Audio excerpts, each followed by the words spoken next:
pessoal, tudo bem? Bem-vindo a mais um vídeo aqui no meu canal. Muita gente já deve ter ouvido falar no escultor Auguste Rodin. Alguns até já visitaram o Museu Rodin em Paris, onde funcionava o ateliê do artista e que foi aberto ao público em 1919. Entre as obras mais famosas dele estão O Beijo, O Pensador e As Portas do Inferno, além de várias outras. Mas pouca gente sabe que nesse mesmo ateliê trabalhou uma mulher que foi a sua amante, a sua musa e uma excelente escultora. Ela terminou a vida no manicômio, não tanto por ser louca, mas por ser mulher e viver como queria.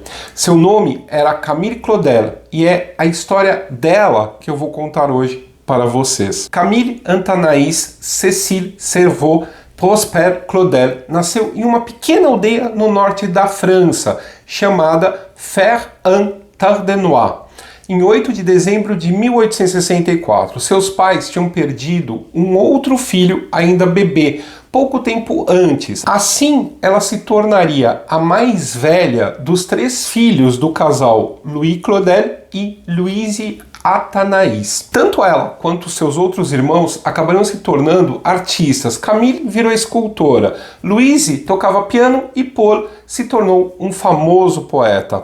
Os pais de Camille eram muito diferentes um do outro. O pai era um financista, trabalhava com hipotecas e transações bancárias e tinha muitos interesses intelectuais. Ele tinha, por exemplo, uma biblioteca lotada de clássicos gregos. Já a mãe vinha de uma família formada principalmente por fazendeiros e padres e era muito religiosa. Como era esperado das mulheres daquela época, ela não se interessava por muita coisa além de cuidar da família e da casa. Por causa do trabalho de Louis Claudel, a família se mudou de cidade diversas vezes durante a infância dos filhos. Em 1876, quando Camille tinha 12 anos, eles se estabeleceram por um tempo em Nogent-sur-Seine. Essa cidade era muito conhecida pela cerâmica devido à argila da região. E foi com esse material que Camille experimentou modelar pela primeira vez, esculpindo formas humanas. No começo, isso era uma brincadeira de criança, mas logo virou uma atividade que movimentava toda a família, porque ela vivia pedindo para os pais, para os irmãos e para os empregados posarem para ela. O pai notou o talento da filha e procurou incentivá-la. Ele pegou algumas peças e levou para que fossem analisadas pelo escultor Alfred Boucher, que tinha nascido na cidade e que estava fazendo carreira em Paris. Boucher ficou muito impressionado com a habilidade de Camille e a tomou sob sua proteção como aluna e aprendiz. Se Louis mostrava muito interesse no talento da filha e aprovava e a ajudava no seu desenvolvimento artístico, a mãe nem em sonho queria que a menina se tornasse artista. Assim como a maior parte da sociedade daquela época, Louise não via com bons olhos que uma mulher enveredasse por essa vida que ela achava pouco adequada, ainda mais para uma jovem dama de uma família burguesa. A mãe queria que ela abandonasse essa ideia e se concentrasse em aprender habilidades para fazer um bom casamento. E claro que escultura não era uma delas. Em 1881, a família Claudel mudou novamente de endereço. Dessa vez, eles foram para Paris, para que Paul, o único homem da família, pudesse continuar os seus estudos.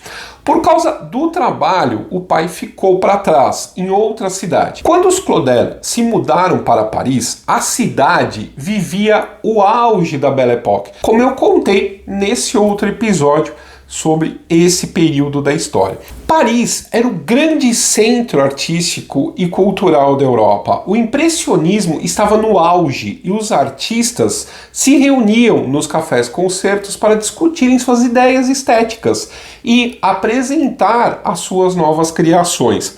Era um ambiente ideal para jovens com temperamento artístico, como os três irmãos. Logo, Camille se matriculou na Academia Colarossi, um centro de estudos artísticos muito progressista para a época. Essa não era só uma das poucas escolas francesas que aceitavam alunas, como permitia também que elas frequentassem aulas de nu artístico masculino, um escândalo para a época. O pai dela, como sempre, deu todo o apoio à filha, mas a mãe ficou, claro, horrorizada. Um ano depois, em 1882, Camille decidiu alugar um ateliê junto com outras 3 jovens escultoras inglesas que tinham estudado juntas em Londres e entraram na Academia Colarossi para se aperfeiçoar. Uma delas, Amy Singer, era filha do dono de uma fundição que produzia estátuas de bronze, algumas delas imensas, como a figura da justiça, que está em cima do Old Bailey, o Tribunal Criminal de Londres. Camille chegou a passar temporadas com a família de Amy e visitar a fundação lá na Inglaterra. Além das aulas na academia, Camille continuava sendo tutelada pelo escultor Alfred Boucher, que via nela uma artista em ascensão. Boucher visitava o estúdio dela uma vez por semana para acompanhar de perto o trabalho das 4 moças, e Camille ia aprimorando as suas esculturas com base nas críticas e orientações do mestre. Boucher apresentou Camille, o trabalho dela, para o diretor da Escola de Belas Artes, Paul Dubois, que também tinha nascido em Montjean-sur-Seine. Ele a achou uma jovem artista promissora no estilo naturalista, que era praticamente uma radicalização do realismo. No naturalismo se buscava trazer uma arte crua e pouco idealizada, em que o objeto retratado era representado de acordo com a realidade que o artista enxergava. Em 1883, Boucher teve que deixar Paris para se mudar para Florença, na Itália. Para não deixar as suas alunas sem um mentor, ele pediu para um amigo assumir o lugar dele. Foi assim que Camille conheceu Auguste Rodin. Ele tinha mais de 40 anos e ela ainda não tinha completado 19. Rodin nasceu em Paris em 12 de novembro de 1840, numa família da classe trabalhadora, e começou a aprender arte sozinho aos 10 anos, antes de entrar numa escola especializada. A carreira dele foi turbulenta e nessa época ele não era nem de longe tão famoso como acabaria se tornando.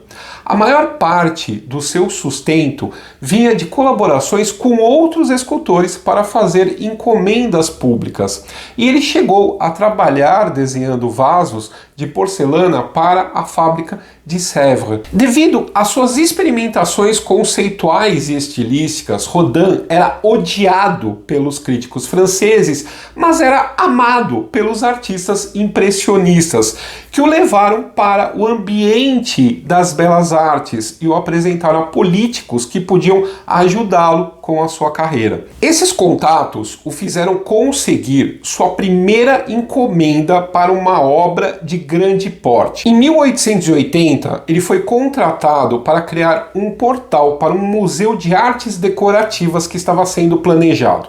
O museu acabou nunca sendo construído, mas Rodin não interrompeu o trabalho na obra chamada de A Porta do Inferno. Ela foi inspirada no Inferno, a primeira sessão da Divina Comédia de Dante Alighieri. Eu falei um pouco sobre Dante no episódio sobre a Renascença. Quando Rodin conheceu Camille, A Porta do Inferno estava longe de ser terminada. A obra deveria ser entregue em 1885, mas no final das contas, Rodin continuou trabalhando nela por 37 anos até a sua morte. Para assumir as funções de mestre, Rodin foi bater na porta do ateliê das pupilas, das suas novas pupilas, e entrou cheio de si, todo arrogante, fazendo um monte de críticas, apontando defeitos e não dando um elogio. Camille não se intimidou. Ela era muito determinada e não ia deixar nenhum velho barbudo diminuir o valor dela só porque ela era jovem ou por ser mulher. Na verdade, Rodin, ele, apesar da pose toda, ele gostou do que viu e ficou muito intrigado com uma escultura em particular. Ela tinha o título de A Velha Helena e era o busto de uma senhora com a face marcada pelo tempo. Rodin se impressionou com o realismo da peça e ficou ainda mais espantado ao saber que a autora era Camille, uma moça tão jovem já mostrando tanto talento. Conforme Rodin foi instruindo as garotas, foi ficando cada vez mais encantado com o trabalho de Camille e acabou a chamando para trabalhar com ele no seu estúdio. Ele precisava de auxiliares para ajudá-lo com a Porta do Inferno e uma outra encomenda grande que ele tinha recebido, os Burgueses de Calais. O trabalho de auxiliar envolvia desde tarefas como preparar materiais para ele esculpir até mandar cartas em nome dele, como se fosse uma secretária. Não demorou muito para que Rodin notasse a rápida evolução do trabalho de Camille e ele a incumbiu de fazer algumas partes mais detalhadas do trabalho, como as mãos e os pés das figuras dos Burgueses de Calais. Ela também passou a servir de modelo, posando para ele em algumas das figuras do Portão do Inferno. Embora Camille tenha abandonado o ateliê com as amigas para trabalhar com Rodin, ela não se contentava em ficar em segundo plano e continuou criando as suas próprias peças. Esse trabalho deu a ela a oportunidade de explorar a anatomia da figura humana, especialmente os nus, que se tornaram uma de suas marcas registradas. Entre 1882 e 1889, Camille expôs regularmente no Salão dos Artistas Franceses. A maioria das peças eram bustos e retratos de pessoas próximas a ela, como seu irmão Paul. Ela também chegou a ter trabalhos comprados por museus na França na década de 1890. O relacionamento profissional entre Rodin e Camille logo evoluiu para outra coisa. Ele foi ficando cada vez mais encantado pelo temperamento forte e pela beleza dela, que também se encantou pelo seu mestre.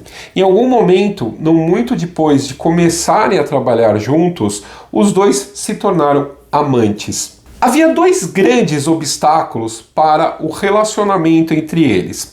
Um era a diferença de idade, porque Rodin era 24 anos mais velho que Camille. O outro é que Rodin já vivia com outra mulher, Rose Berré, que era tudo que Camille não era. Tímida, séria e reservada. Rose conheceu Rodin em 1864 e os dois logo passaram a morar juntos, com ela trabalhando como costureira para complementar a renda do casal.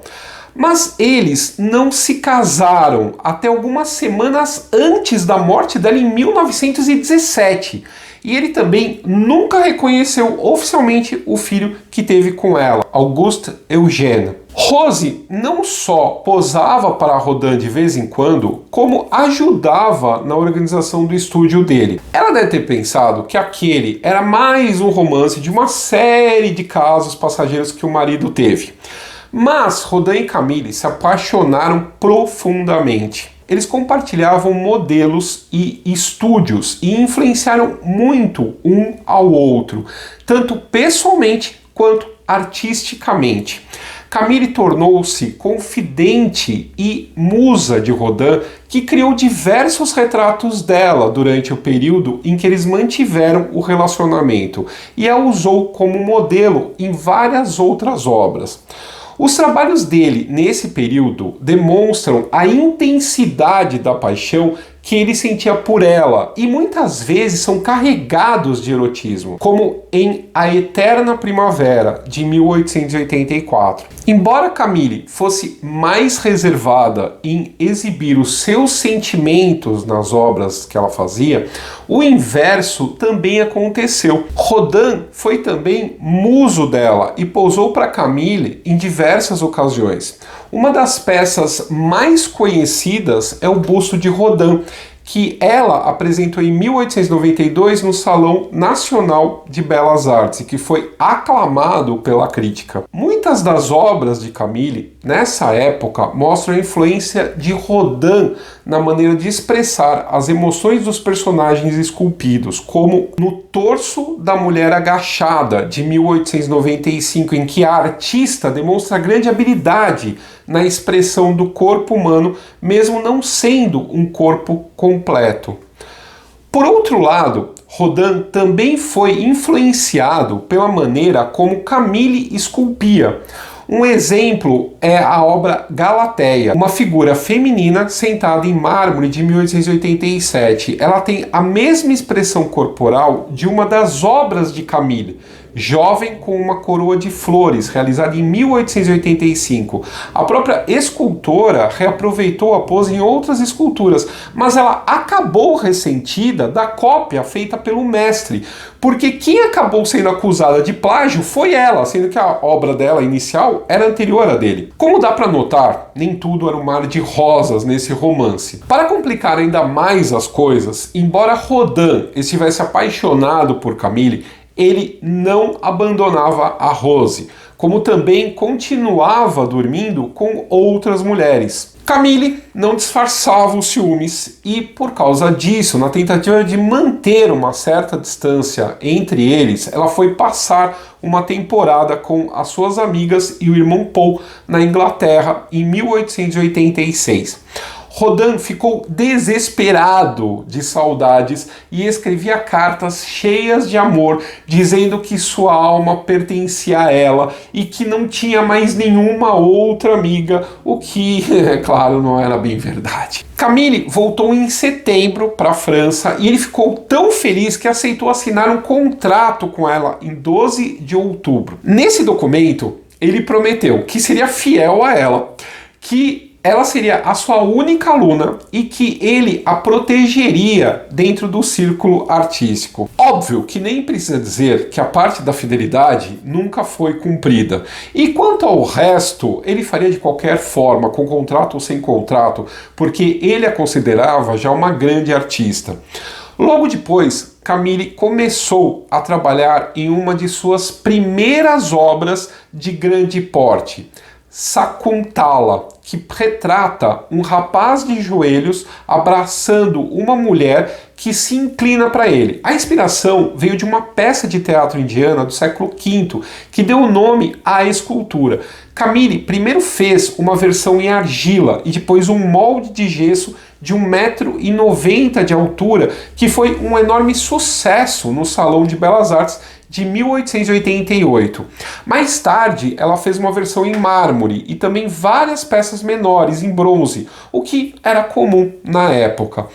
Acredita-se que Sakuntala teve uma inspiração na obra mais famosa de Rodin, O Beijo, e acabou inspirando outros trabalhos dele também. O irmão de Claudel, Paul Claudel, odiava que se comparasse O Beijo com a obra da irmã, que ele considerava muito superior ao de Rodin. Quem não gostava nada do relacionamento entre os dois era a família dela, especialmente a mãe e o irmão Paul, que eram muito católicos. A mãe sempre teve uma relação turbulenta com Camille desde que ela era criança e nunca aceitou que ela trabalhasse como artista, em vez de se casar e ter filhos, como a irmã. Já Paul continuou apoiando Camille, apesar de não aprovar seu modo de vida. Outra que se dava bem com ela era a irmã Louise e o marido, que ela chegou a esculpir na época do casamento deles. O conflito com a família acabou se tornando insuportável e em 1888 Camille decidiu ir morar sozinha. Rodin a ajudou a alugar uma casa, que eles chamavam de seu retiro pagão. Isso era muito incomum para a época, porque não se esperava que uma mulher morasse sozinha. Ou ela morava com a família, ou com o marido, ou no máximo com uma colega de quarto. Como se isso não fosse escandaloso o suficiente, os dois começaram a aparecer juntos publicamente como um casal, embora Rodin continuasse vivendo com Rose. Nesse período, Rodin também alugou um estúdio para trabalhar com Camille, só os dois. Eles passavam várias temporadas de verão num castelo renascentista perto de Tours, chamado Château de Lislet.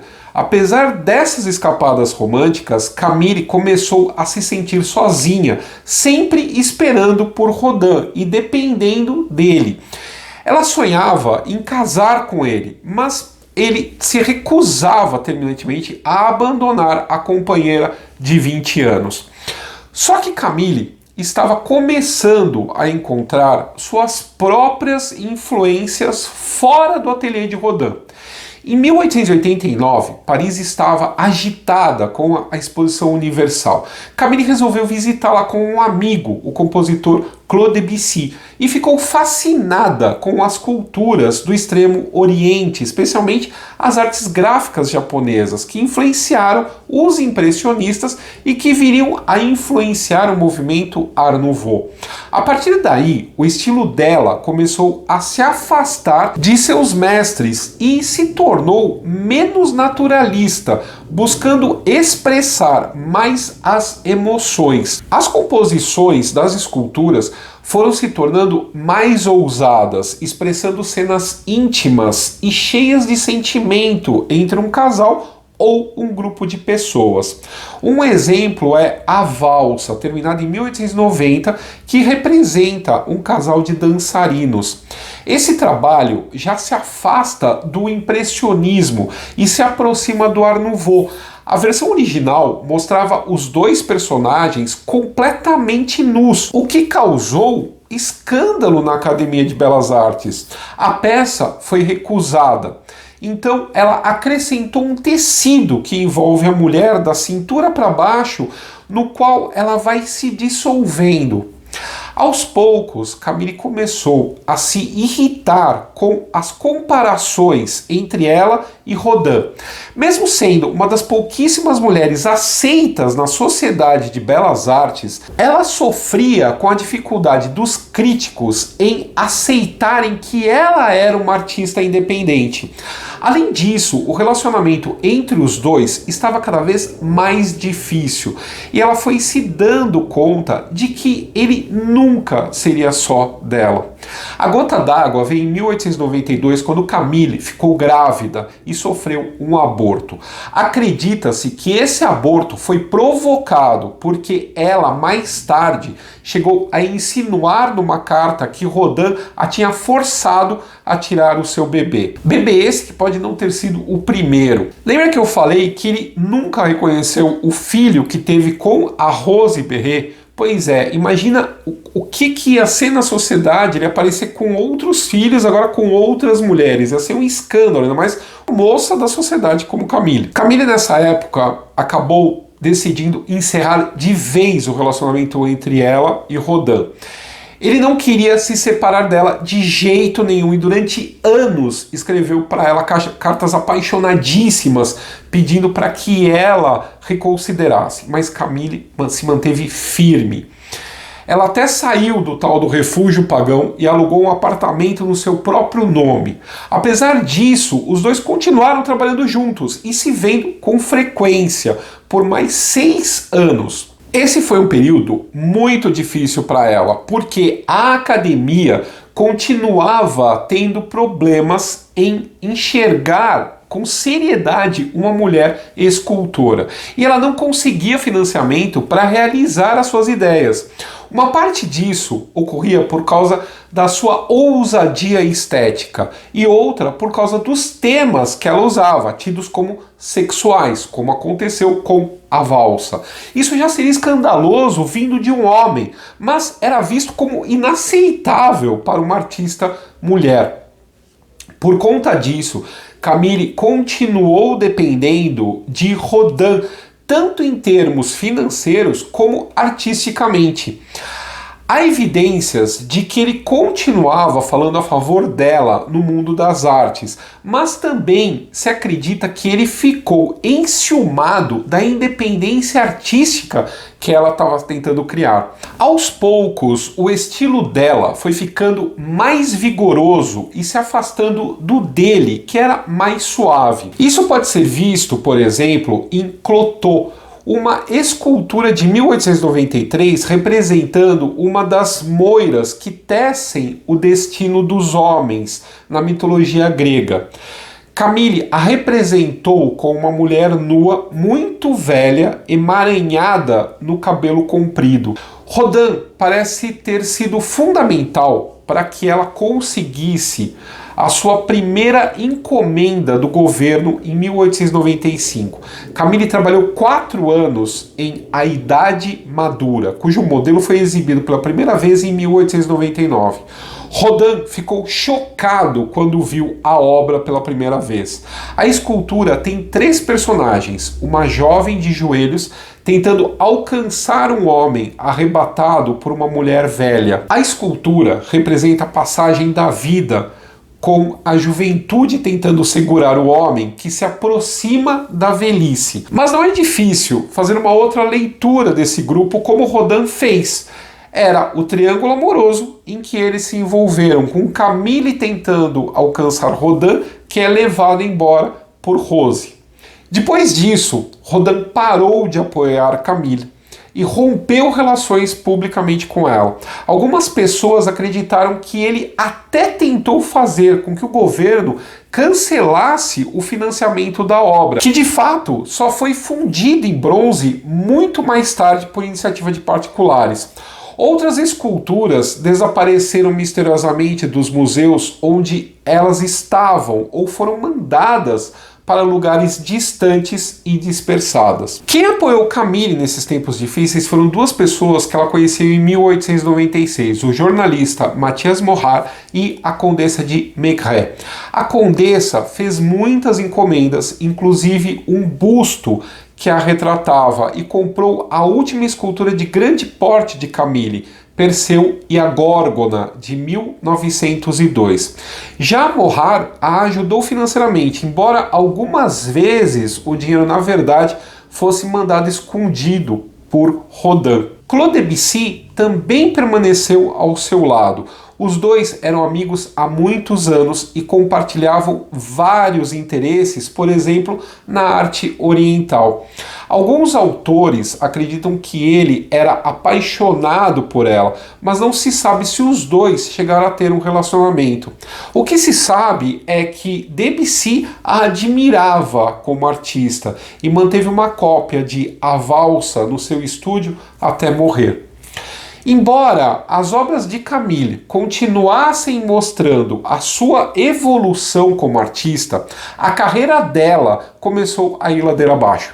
Ela não conseguia mais que o Estado financiasse nem a matéria-prima que ela precisava para terminar as suas esculturas, muito menos novas encomendas chegavam. Havia pessoas interessadas em comprar o seu trabalho, mas essas vendas não eram regulares e ela passou a ter sérios problemas financeiros. Camille chegou a escrever que não podia sair de casa porque não tinha sapatos.